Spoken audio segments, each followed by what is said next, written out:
So guys, na disgrasya diri sa amua. Hello guys, welcome back to my channel. So for tonight videos nga mga maninay ay dahil alipin po tayo ng salapi ay ito na naman ang inyong maninay Inday. Nagugay-ugay na pod, nagmikos-mikos na pod diha og taman kay manap na may ga-order sa ako mga maninay og kasaba cake mga maninay. Oh. So nagmikos-mikos na ko diri sa ako ang mga ingredients sa ako ang kasaba cake mga maninay niya mga 1 ka kilo kapinra day na ang ako ang gihimo nga kasaba cake mga maninay. Actually mga isa og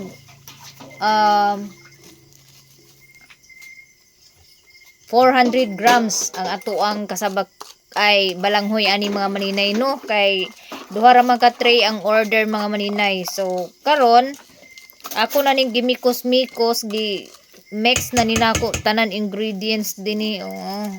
Ingredients nga palami sa ato ang kasaba cake no. Siyempre kumpletohon na to og ingredients para lami jud ang ato ang kasaba cake. Unya ako na nagimikos-mikos diha.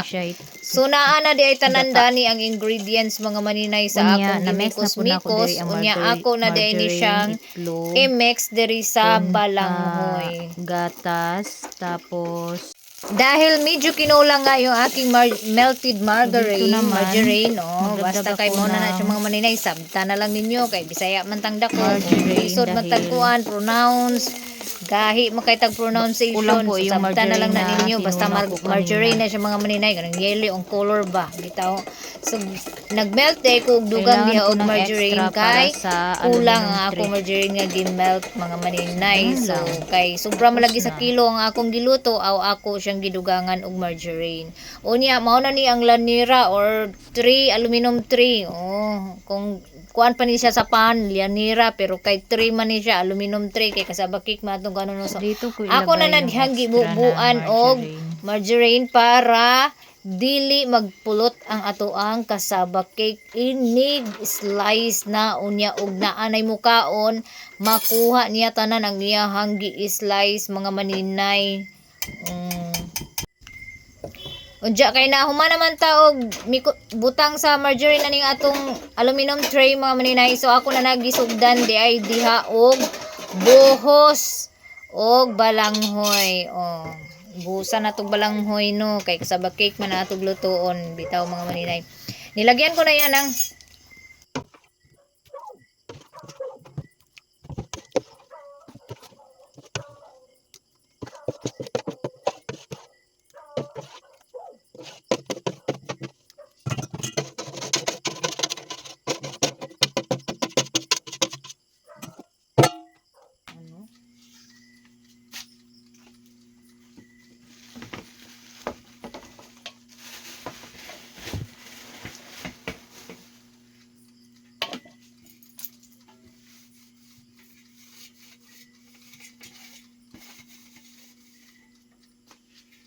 hindi ito pala yung isa. Kalimutan ko. Ano ba?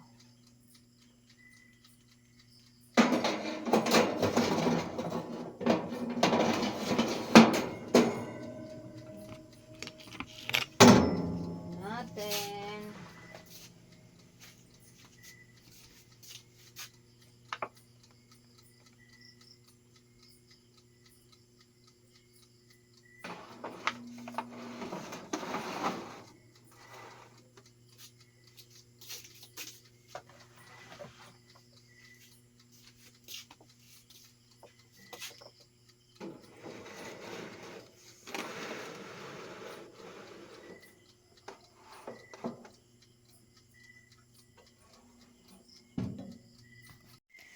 so time check mga maninay.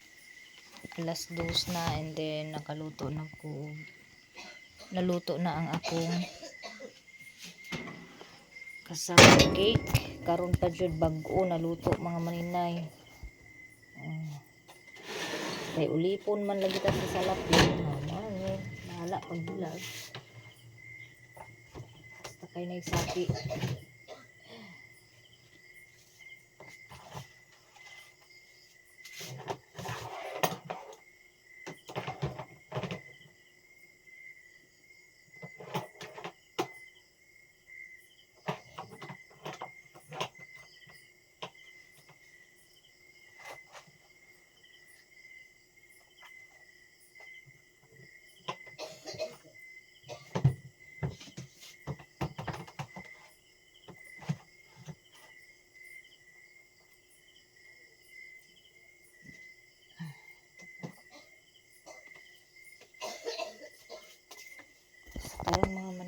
Tulog na ko kay alas 2 na. Ugma sayo mi mulakaw sa akong magulang pod. So ugma alas 6 pa ni nako padala sa ban ang order ni Sir Paul. Kay pagka alas City po dayon mo biyahe po dayon may paingon sa hasaan sa ako ang magulang. So see you tomorrow guys. So sakto ra gid mga maninay nga luto ko daan kagabi isa kasaba cake kay branaot karon buntag.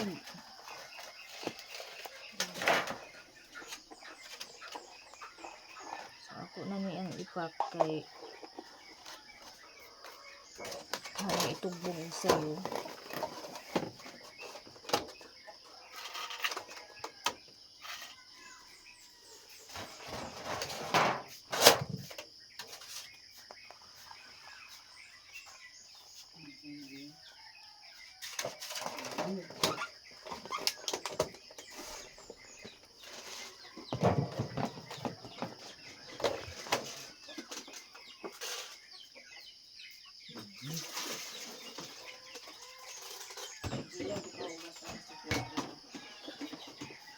Tubig kay panagana babasin niya og kung anong og attitude.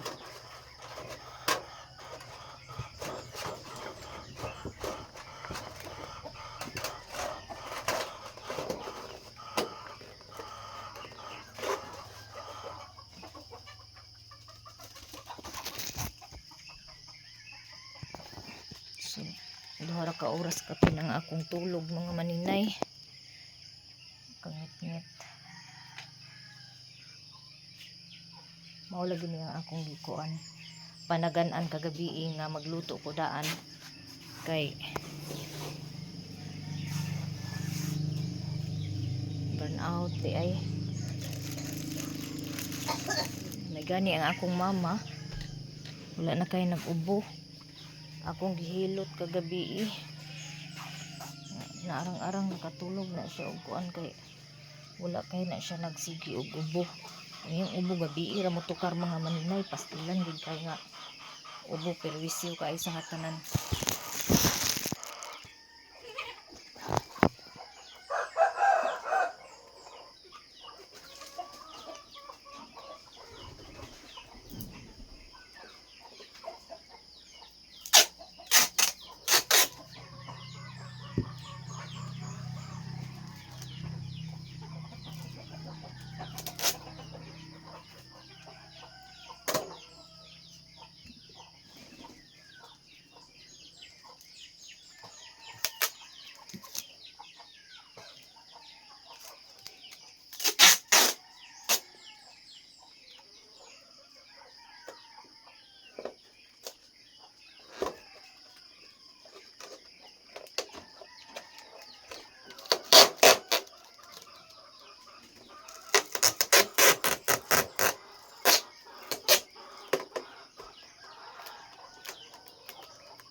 One hour later. Tay pamahaw sa iba mga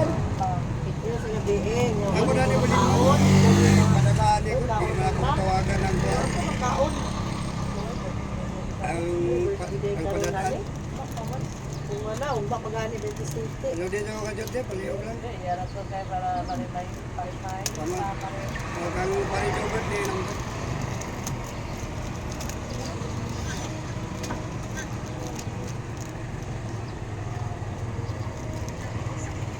Pre, lang ako. Wala.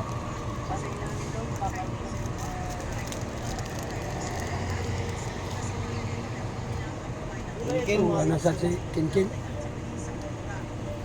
Ikataw na siya? Hindi na. Hindi na siguro na siya. Wala na siya nag-report. Report yapon ba? So guys, nay na disgrasya diri sa amua. Tungod biyod Ginoo ko kanila gi mag-drive lagi nga makainom. Street lang ko nga, wa ko nga Parintira ni namo niya tuan nagka-contact na nako ang kuan dani. Ayaan nako. Dili na mo mahilabtan kay kuan disgrasya man. Kunya.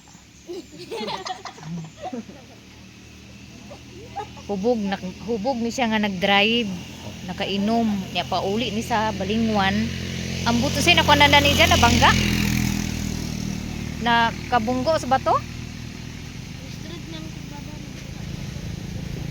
Nabangga sa saging. Oh, di man siguro grabe mga maninay kay kuan man naglingkod man siya. Ang iya lang agtang na ay kanang murag samad kay naay nagdugo diha gamay ra noon ang dugo dili ingon nga kuan murag gasgas ra siguro ni. Gitawagan na nako si Auntie Aluna. Wasad. Wa may mga number na sila diha oy di ma.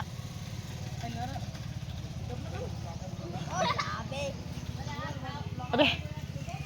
Kani bitaw pod ang uban no. Imbis na kanang gamotor. Anang nay mong motor ba makalabay bitaw imbis na mo diretso kay mo report sa panghitabo makigmarites pa noon maghunong pa sukit-sukiton pa unsay nahitabo dili diretso diretso ba nga kanang magpahibalo bitaw Ginoo ko ang ako naratol ko mayo murag dibibri na Auntie Aluna nagreply dayon akong gitawagan iyahan ni pagmangkon niya parinti ra pud ni namo. Pila na ba kabugdan ni na disgrasya tungod sa ato Medyo kurbada mo ni mga maninay likuon ba mga maninay. Dapit dani ila ni ging vlog. Mao ni nga disgrasyahan gid kay basta kuan dili mag hinay-hinay.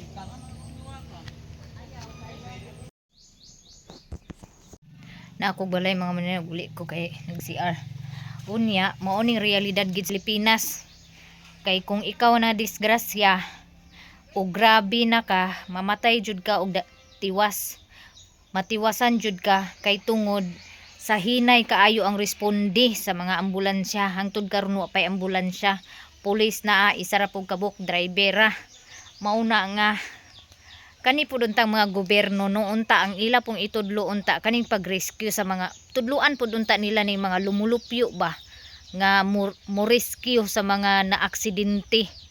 Kay inani karon ganina ra ko nagpost mga hapit na to nga oras ana pa na ay pulis ni abot niya wa pagid ambulansya ambot ka dani og unsa ba niya pero dili hinuon kay ni siya grabe sa pulis na kaganina pagkakit-in ako nga naghayad murag gikulbaan ko murag kog narataranta pero nangita kog paagi gipost na lang nako sa Facebook kay aron ko anya gipangutana namo ka istorya pa man apo di siya sa akong lularita na mo na nga gitawagan po day nako ang ihang ayaan kay murag friend man mi akong kuan ko sa account akong gi-message o gitawagan nga iyang pag-umangko na disgrasya diri lagi niya pagkataon-taon hingbangon ning lingkod niya naa siya dugo diri mga maninay pero ang iyang kuan diri is wala ingon nga gadugo og taman kanang gamay lang bitaw dili siya ingon nga grabe ang pagka samad una na ambulansya karon pa tunga sa oras na muna nga unta kani mga gobyerno instead nga magkagubot ang impeachment ni Sara tudluan ka ni mga lumulupyo bitaw kani mga daplin sa dalan tanan ba tudluan unta ni mga tao og kanang how to rescue sa mga naay maaksidente kay aron wala gi makabsan nga kinabuhi kung matabang og dali naanha pa.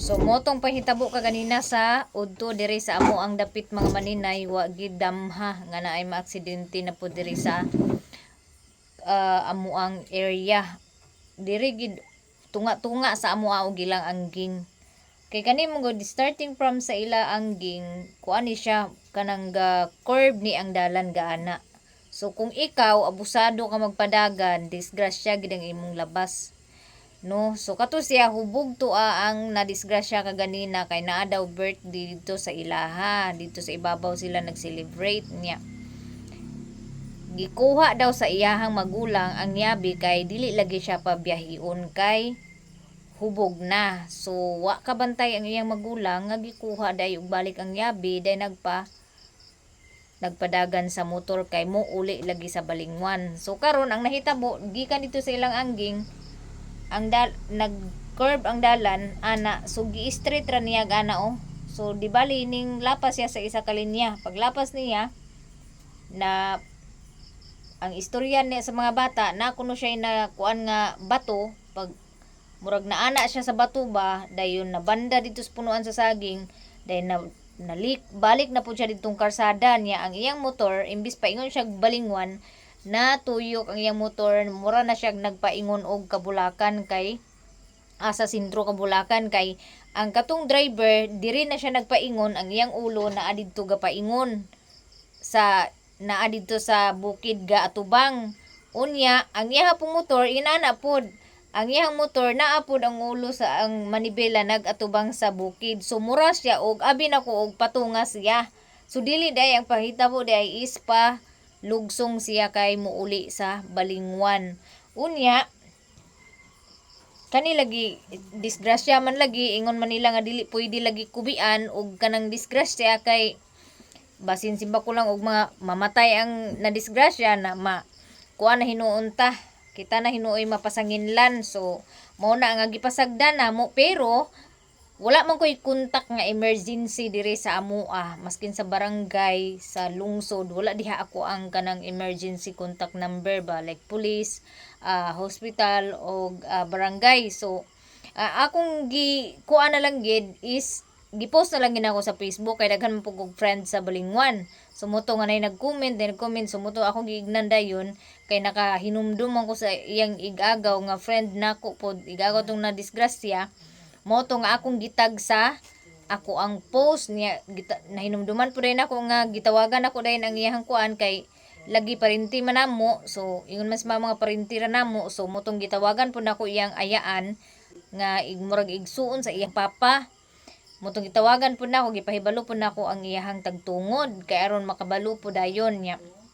gignan po dayon ako nga wala pa ay ambulansya nga niari so ang ambulansya gid mga maninay imagine nimo kung critical ang kahimtang sa na disgrasya tigok na mga maninay kay imagine nimo almost half hour niabot ang ambulansya mas una pa niabot ang pulis so mo to nga makaingon ko nga instead nga kanilaging gobyerno na to gubot-gubot karon kay gusto i-impeach si Sara kanang kuha na lang purunta ba kanang inana nga panghitabo bitaw kay di magita pwede makakubi og di man natin pwede galawin yung mga nadisgrasya kasi sobrang daming namatay mga maninay na Pilipino na disgrasya dahil lang sa matagal na re-rescue mao jud nay pinaka problema pud sa Pilipinas tapos karon pod ang problema pud karon sa Pilipinas grabe na kaayo kay ang mga batan-on wala nay kahadlok nga mugunit og armas ug hinagiban magsulod sa eskwelahan mo na nga bantay-bantayan gid i-monitor gid nato permi ang atong mga anak mga maninay kung asa sila kinsa ilang mga kauban kay grabe na kaayo kadelikado ang panahon karon bisan sulod sa tulunghaan dili na safe so sa karon higpit na ang mga maestra tungod lagi sa panghitabo. And I hope nga wala nay mahitabo pa nga inana bitaw ka nga krimen sulod sa eskwelahan kay dili lalim ang mawad-an og anak mga maninay ang kakulba nga bation nimo ilabi na pag yung anak natin nasa school na yan saan nangyayari yung mga ganyang trahedya kulba kayo ang atong bation tungod lagi pod sa ila ra pong binuhatan kay kabalo na nga hubog mag-drive mauna siya ang paingnan gyud sa mga tao nga nagsalig sa ako daghan jud kaayong salamat sobrang thankful po ako na may mga tao pa share ng blessing nila sa amin so tapos kagabi si Plo galing ewan ko kung saan galing ay mga ganitong oras din mga alas 6 yata yun alas 7 sabi niya ma i-enroll mo ako bukas sabi niya kasi mag-aral na ako sa Monday sabi niya ganon so parang naano ako parang uy sarap sa pakiramdam ba na mag-aaral na ulit yung anak ko, yung panganay ko, sana po ay tuloy-tuloy na, sabi kong ganun. Kasi iba po kasi si Plo, iba siya sa mga sa magkakapatid, sa kanilang tatlo. So kumbaga kailangan mo siyang am-aman bitaw. Ano bang Tagalog sa am-aman? Medyo na nako siya gina-remind nga, nak, pag eskwela balik nak, bahalag ALS lang, mag-aral ka ulit, sabi ko. Kasi yung ALS, 2 beses lang naman mag face to face sa isang linggo. So, sabi ko sa kanya, pwede ka pa magtrabaho. Kasi ang sabi niya dati, walay magsweldo, wala na ko'y sweldo daw aton pag mag-eskwela daw siya. Yung ko nga, mag-ALS na lang ka para makatrabaho pa ka, kay duha ra man ka adlaw ang face to face anak ko sa iha. So kagabi sobrang sobrang happy ko kasi siya na mismo yung na i-enroll ko siya. So sa Monday i-enroll ko si Plo. So sana po ay tuloy-tuloy na, at kung may mambully man sa kanya ay wag na niyang pansinin. Kasi ang dahilan talaga niyan mga maninay kung bakit yan huminto ay lagi po siyang binubully dati. Yes, lagi po siyang binubully. So, yung nagbubully din sa kanya, kamag-anak lang din namin. So, masakit din para sa akin na magulang. Yan po yung dahilan ng paghinto ng anak ko. Kasi, nung dumating ako mga maninay galing Qatar, nag-aral talaga yan. Until September yata. Oo. Tapos doon na kasi, nung mga time na yun, bagong lang siya, bang tuili. So, syempre, iba din yung mga parents Kahit alam nila na sana sila na lang yung umiwas na ikwento. Sila pa yung parang nangunguna na ikwento na ay ganun yan, malaki na yan, ginanyan, ganito, ganyan. So, yung anak ko, syempre, malaki na, nahihiya siya. So, yun, ganun po yung nangyari. Kaya, huminto Plo na mag-aral. Kaya sobrang saya ko nung sinabi niya sa akin kagabi na mag-aral, i-enroll ko daw siya. So wala namang problema kasi kung gusto niya mag-aral talaga, meron pa akong notebook na sobra nung nagbenta ako last year. Oo, hindi ko na pinost nung ngayong taon na to kasi lang naman, parang ba yun? Parang 30 or 30 pieces. Oo, hindi ko na inano kasi magagamit din naman yan nila ni Bliss. So, sana po ay tuloy-tuloy na po yung pag-aral niya mga maninay. At continue na ba hanggang sa grade 12. Sana hindi na po niya maisipan na maghinto kasi sayang din yung taon. Ako din mga maninay, nung hindi ko alam kung sino yung nag-udyok sa kanya na mag-enroll. Pero kung sino man, magpapasalamat pa rin ako dahil sa kanya or baka naisip niya na hunahunaan na pud niya nga nindot gid ang mag-eskwela na ay grado. Pero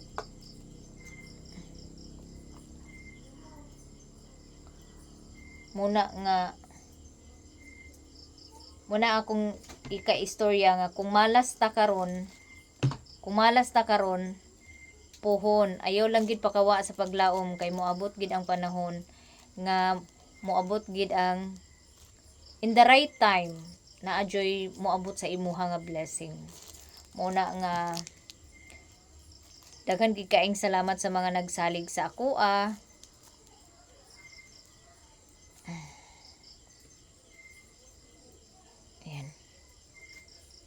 So, hanggang dito na lang aking video guys. Maraming salamat. Sana po ay patuloy niyo pong suportahan ang aking maliit na tahanan.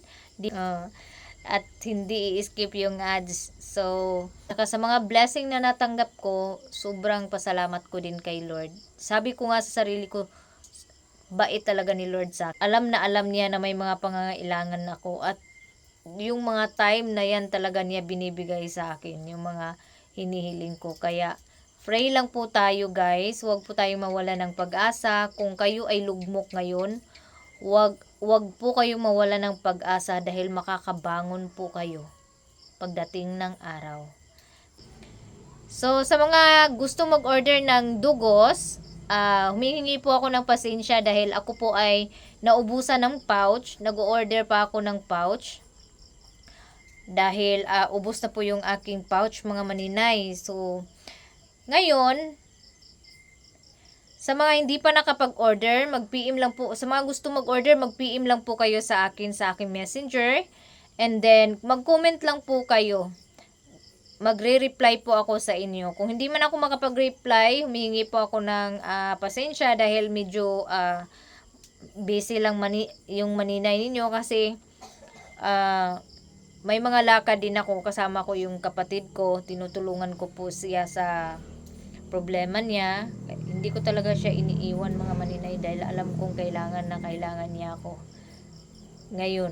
So, kaya yung minsan hindi ako nakakapag-vlog. So, yun po. Sa mga gustong mag-order, malaking tulong din po para sa kapatid ko kasi sa kanya po yung dugos. Pangdagdag financial kasi kailangan talaga niya ng financial needs ngayon. Kaya sa mga gusto mag-order ng dugos, mag-PM lang po kayo sa akin. Kaya hanggang dito na lang aking video guys. Maraming salamat. God bless us all and more blessings to us.